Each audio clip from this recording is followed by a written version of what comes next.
दुनिया का सबसे शातिर चोर जो लोगों के सामने गायब हुआ और आज तक नहीं मिल पाया। कब, कहां और कैसे हुई थी मांस की बारिश?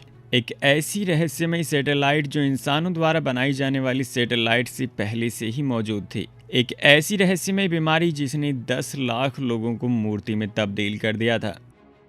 प्रकृति के कई रहस्य आज भी अनसुलझे हैं। वैज्ञानिकों ने कुछ रहस्यों से तो पर्दा हटा लिया है, लेकिन दुनिया की कुछ रहस्यजनक चीजों पर से अभी तक पर्दा नहीं हटा और शायद आगे भी ये पहेलियां कभी नहीं सुलझेंगी। ऐसी घटनाएं जो इंसानों के दिमाग और सोचने से परे हैं। जानेंगे आज 5 ऐसी ही घटनाएं इस वीडियो में। तो आप जल्द से जल्द इस चैनल को सब्सक्राइब कर लें और इस वीडियो को शेयर भी कर दीजिएगा अपने चाहने वालों के साथ। तो चलिए करते हैं शुरू। दुनिया का सबसे शातिर चोर। अमेरिका के डीबी कॉपर को दुनिया का अब तक का सबसे शातिर और रहस्यमय चोर माना जाता है, जिसे कभी पकड़ा नहीं जा सका। अक्सर आप लोगों ने सुना होगा और देखा भी होगा कि चोर चोरी करते हुए और चोरी करके भाग भी जाता है, तब भी उसे पुलिस ढूंढ लेती है। लेकिन डीबी कॉपर एक ऐसा चोर था जो चोरी करने के बाद लोगों के सामने ऐसे गायब हुआ मानो जैसे धूल तेज आंधियों में गायब हो जाती है। दोस्तों, बात 24 नवंबर साल 1971 की। डीबी कॉपर ने बोइंग 727 प्लान को हाईजैक कर लिया था। $2 लाख और 4 पैराशूट की मांग की थी और मांगी पूरी हो जाने के बाद वह पैसों के साथ प्लेन से कूद गया था। प्लेन से कूद जाने के बाद डीबी कॉपर को ढूंढने के लिए बहुत से खोज अभियान चलाए गए और ये अमेरिका के इतिहास का सबसे लंबे समय तक चलने वाले केस में से भी एक था। लेकिन इस शातिर चोर का कभी पता नहीं चल पाया। बढ़ते हैं आगे और जानते हैं एक और रहस्यमय घटना के बारे में। रहस्यमय सैटेलाइट। साल 1954 में अमेरिका की यूनाइटेड स्टेट्स में एयरफोर्स के द्वारा आसमान में 2 सैटेलाइट देखे गए थे जो पृथ्वी का चक्कर लगा रहे थे।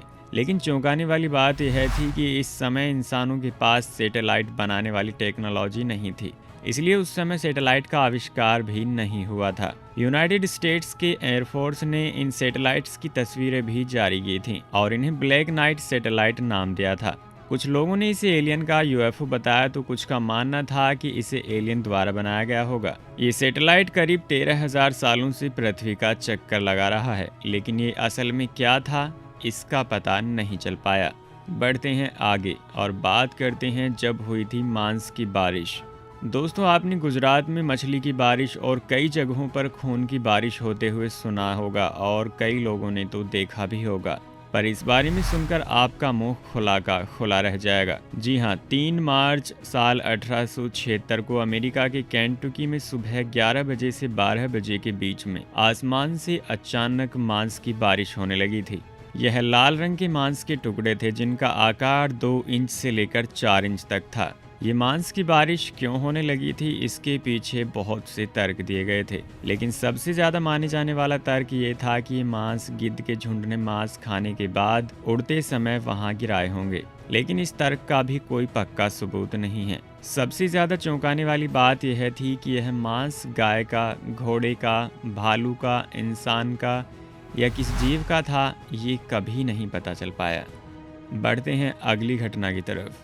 नेज़का लाइन्स। रहस्यमय विशाल रेखाएं नेज़का लाइन्स पेरू के नेज़का रेगिस्तान में फैली बहुत बड़ी आकृतियां हैं। नेज़का लाइन्स को 1920 के समय में खोजा गया था और माना जाता है कि ये आकृतियां 2000 सालों से भी ज़्यादा पुरानी हैं।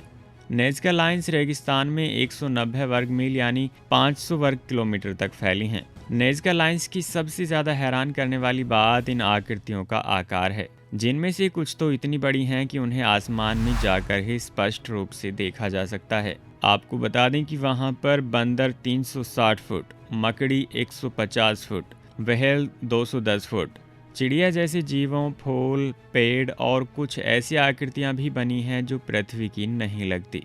रेगिस्तान के सूखे, कम हवा और मौसम में बहुत कम बदलाव के कारण ये आकृतियां आज तक सुरक्षित रह पाई हैं।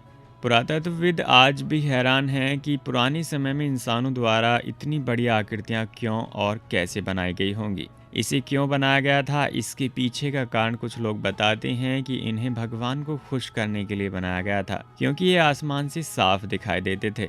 जबकि कुछ का मानना है कि इन्हें पानी की खुदाई के दौरान बनाया गया था। लेकिन इतनी बड़ी आकृतियों को पुराने समय में कैसे और किस कारण से बनाया गया होगा, ये आज भी रहस्य बना हुआ है। दोस्तों, साल 1994 में यूनेस्को ने इसे वर्ल्ड हेरिटेज साइट में शामिल कर लिया था।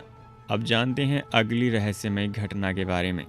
स्लीपिंग सिकनेस एंसेफेलाइटिस लेथार्गिका या स्लीपिंग सिकनेस एक ऐसी बीमारी थी जो इंसानों के दिमाग पर असर करती थी और इस बीमारी की वजह से इंसान मूर्ति की तरह बन जाता था, जिसमें वह ना तो कुछ बोल पाता था और ना ही हिल पाता था। यह बीमारी साल 1915 से लेकर 1926 के बीच पूरी दुनिया भर में फैल गई थी, जिसमें अनुमान लगाया जाता है कि 10 लाख से भी ज़्यादा लोग ग्रसित हुए थे, जिनमें से लगभग 5 लाख लोगों की मौत हो गई थी और बचे हुए लोगों में भी ज़्यादा लोग पहले की तरह स्वस्थ नहीं हो पाए। लेकिन इस बीमारी के फैलने का क्या कारण था, ये आज तक पता नहीं चल पाया। वैज्ञानिकों द्वारा इसके फैलने का कारण पता करने के लिए बहुत से रिसर्च किए गए, लेकिन इसके फैलने का कारण कभी पता नहीं चल पाया।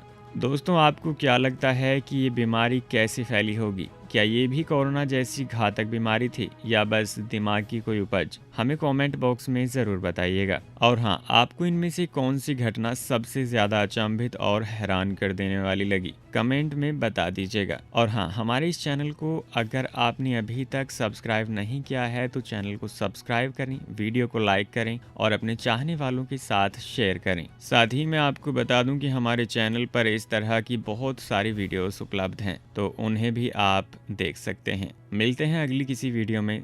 धन्यवाद।